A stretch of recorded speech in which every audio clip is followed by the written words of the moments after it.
नमस्कार दोस्तों, स्वागत है आपका एच के मैथमेटिक्स क्लासेज में। डियर स्टूडेंट, जैसे कि आप देख रहे हैं विषय गणित कक्षा 10 का प्रश्न है हमारा। यदि कोण थीटा बराबर 7/8 तो 1 plus sine theta into 1 minus sine theta upon 1 plus cos theta into 1 minus cos theta का मान ज्ञात करना है हमको। ठीक है डियर स्टूडेंट, ये बोर्ड के लिए मोस्ट इंपॉर्टेंट है, इसलिए इसको अच्छी तरीके से ध्यान से समझना। ओके एवरीबॉडी, तो जैसे कि हम जानते हैं कि हमको 1 plus sine theta into 1 minus sine theta upon 1 plus cos theta और 1 माइनस कोस थीटा का मान ज्ञात करना है। ठीक है, तो ये हम सभी जानते हैं कि जो 1 प्लस साइन थीटा और 1 माइनस साइन थीटा होता है, इसको हम 1 का स्क्वायर और माइनस साइन स्क्वायर थीटा भी बोल सकते हैं। इसी प्रकार 1 प्लस कोस थीटा और 1 माइनस कोस थीटा, ये हमारा 1 का square minus cos square theta हो जाएगा। ठीक है, और जैसे कि आप सभी जानते हैं 1 माइनस ये हो जाएगा आपका साइन स्क्वायर थीटा अपॉन और 1 माइनस नीचे हो जाएगा कोस स्क्वायर थीटा। ठीक है डियर, और 1 माइनस साइन स्क्वायर थीटा को हम कोस स्क्वायर थीटा अपॉन कह सकते हैं और 1 माइनस कोस स्क्वायर थीटा को साइन स्क्वायर थीटा कह सकते हैं।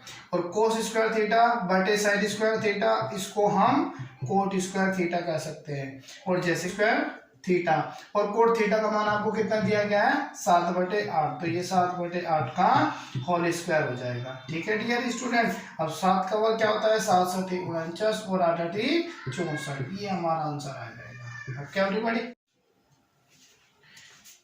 प्रश्न 2 है डियर स्टूडेंट हमारा। प्रश्न 2, बिंदु -4 6 बिंदु ओ ए -6 और 10 और बी 3 और -8 को जोड़ने वाले रेखाखंड को किस अनुपात में विभाजित करता है। तो हमको अनुपात निकालना है। जैसे आप सभी जानते हैं कि जो अनुपात होता है उसको हम m1 और m2 मान के चलते हैं।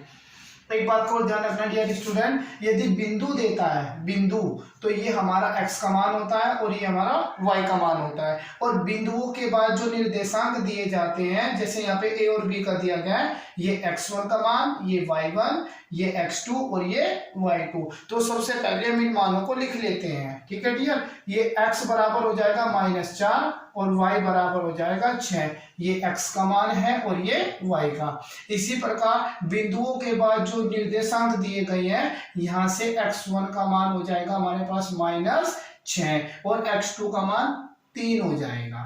ठीक है, और इसी प्रकार y1 का मान हमारा आएगा कितना 10 और y2 का मान हो जाएगा कितना -8। ओके एवरीबॉडी, और जैसा कि आप सभी जानते हैं कि जो हमारा अनुपात का सूत्र होता है x बराबर m1 x2 plus m2 x1 upon m1 plus m2, ये हमारे अनुपात का सूत्र होता है। ठीक है, अब x का मान कितना है -4 बराबर m1 का मान हमको नहीं पता है, इसलिए इसको सेम लिखेंगे, मल्टीप्लाई x2 का मान कितना हमारे पास 3 प्लस m2 का मान हमको नहीं पता है, मल्टीप्लाई x1 का मान हमारे पास -6। ओके, और अपॉन m1 प्लस m2, इसको सेम लिखा जाएगा क्योंकि इसका मान हम नहीं जानते।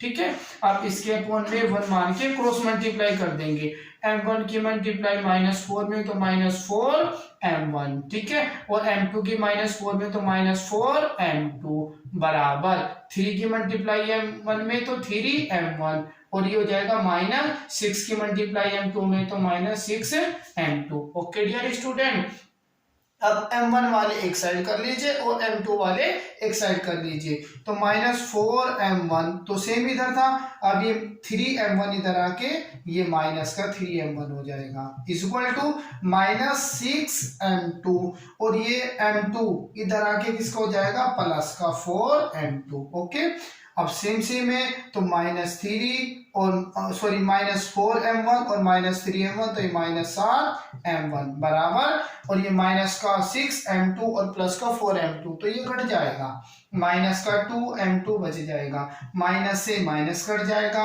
और m1 के बटे में यहाँ पे m2 आ जाएगा इक्वल टू यहाँ पे 2 अपॉन और ये 7 इधर चला जाएगा। ठीक है डियर। तो यहाँ पे हमारा जो m1 अनुपात m2 है डियर स्टूडेंट, वो हमारा आ जाएगा 2:7। यही हमको निकालना था। That's all everybody.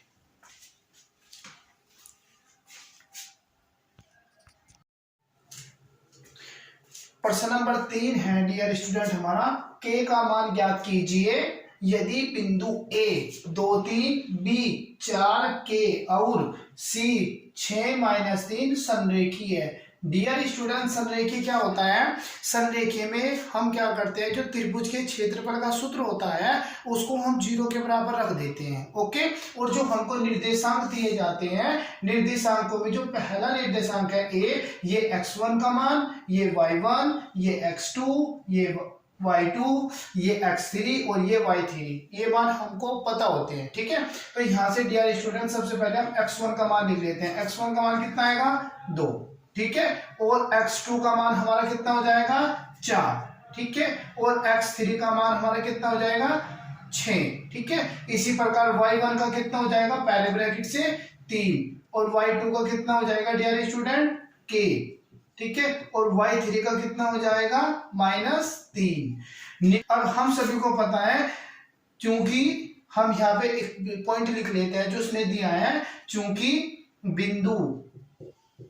बिंदु संरेखी हैं, बिंदु संरेखी हैं, तब हम यहां से कह सकते हैं 1/2 into x1 into y2 minus y3 plus x2 y3 minus y1 और plus x3 y1 minus y2 बराबर 0। यदि बिंदु संरेखी होते हैं तो ये जो त्रिभुज का क्षेत्रफल है, त्रिभुज के क्षेत्रफल का सूत्र होता है, इसको 0 के बराबर रख दिया जाता है। Okay everybody.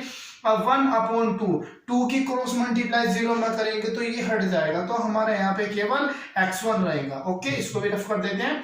x1 का मान कितना है डियर स्टूडेंट? हमारा 2 इंटू y2 का मान कितना है यहाँ से? k माइनस y3 का मान -3 है डियर स्टूडेंट, -3। तो ये माइनस और ये माइनस मिलके यहाँ पे प्लस का 3 हो जाएगा। ओके, और प्लस x2 का मान कितना है हमारे पास? 4 इंटू y3 का मान कितना है? -3, और माइनस y1 का मान कितना है डियर स्टूडेंट? हमारे पास y1 का 3। ठीक है, और प्लस x3 का मान कितना है यहाँ पे? 6, तो यहाँ पे आ जाएगा 6 इंटू y1 का मान कितना है? 3 माइनस, है ना, और y2 का मान कितना है? k बराबर 0। ओके, अब यहाँ पे 2 की मल्टीप्लाई अंदर करेंगे तो 2k प्लस 2 3 जा 6, है ना, और प्लस 4 की मल्टीप्लाई -3। देखो डियर स्टूडेंट, यहाँ पे 3 और 3 हो जाएगा माइनस का 6, यानी कि 4 मल्टीप्लाई -6 हो जाएगा, और प्लस 6 की मल्टीप्लाई 3 में 6 3 जा 18 -6k बराबर 0। ओके, अब यदि हम इनको सोल्व करें तो ये हो जाएगा 2k प्लस 6 और प्लस माइनस 6 4 जा 24 प्लस 18 और -6k इक्वल टू 0।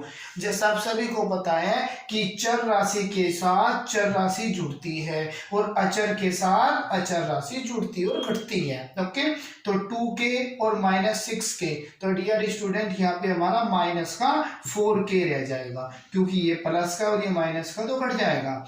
अब यहाँ पे देखो 18 और 6 कितना हो गया? 24 हो गया। ठीक है डियर स्टूडेंट, 18 और 6 कितना हो गया? प्लस का 24 हो गया, और 24 ही हमारा माइनस का बराबर 0। तो 24 प्लस का और 24 माइनस का ये कट जाएगा, तो -4k इक्वल टू 0।